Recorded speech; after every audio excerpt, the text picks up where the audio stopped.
Gil Paterson. Thanks very much, Convener.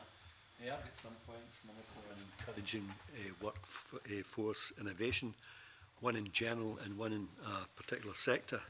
So the labour market strategy states that the Scottish Government wants to foster a culture of innovation which can create jobs, can encourage skills and increase productivity. How do you envisage that happening? What support will you give? And what can you do to encourage all staff to be involved in innovation rather than senior staff and managers?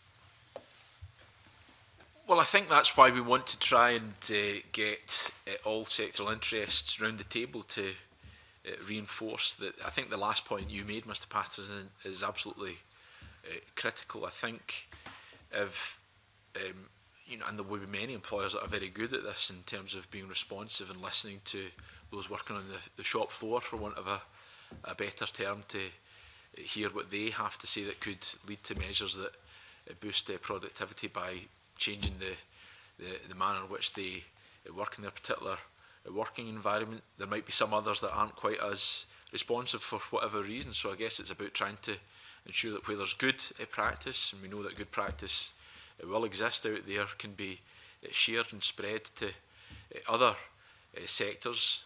Incidentally, some of them will be not just within the private sector. We can always be looking to do things better in terms of the public sector as well, and I'm sure the third sector would feel the same. So it's about trying to get everyone in the room, sometimes a metaphorical room, together to ensure that they can learn from one another, and where things are working quite well, that others can learn from it. Does that include, I know that some high wage economies just happen to have women on boards and have folk from the shop floor involved in making decisions, and some folks from the trade unions, so that they're involved in all these big decisions, even in small companies. Is that something that you're seeking to try and achieve? Well, I suppose it would go back to the point I made to Mr. Mason. We don't have the legislative competence to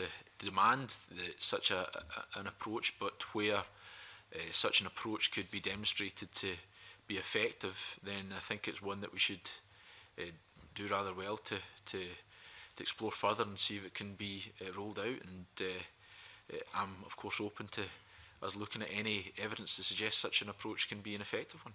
Okay, thanks for that. And although Scotland has a very fine export record, there's still a lot we could do.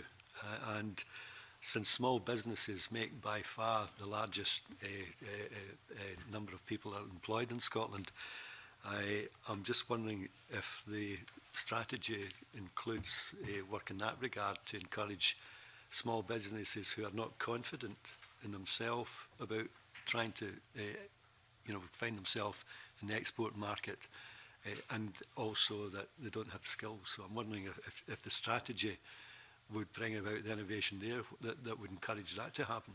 Well, one of the priority areas within this strategy is to try and promote Scotland internationally, to try and not only promote us internationally as a destination for people to invest in, but also to promote Scottish businesses to try and engage with the rest of the world. I think you are absolutely right to reflect on the fact, Mr. Patterson, that the substantial majority of enterprise in Scotland is within the small and medium enterprise area, and if they weren't involved in that process, we'd certainly be missing a trick. So we'll be very happy to do what we can in that regard. And obviously part of the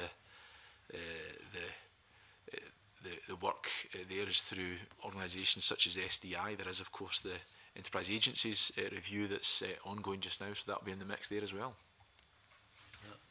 Andy Whiteman. Thank you, Convener. I want to just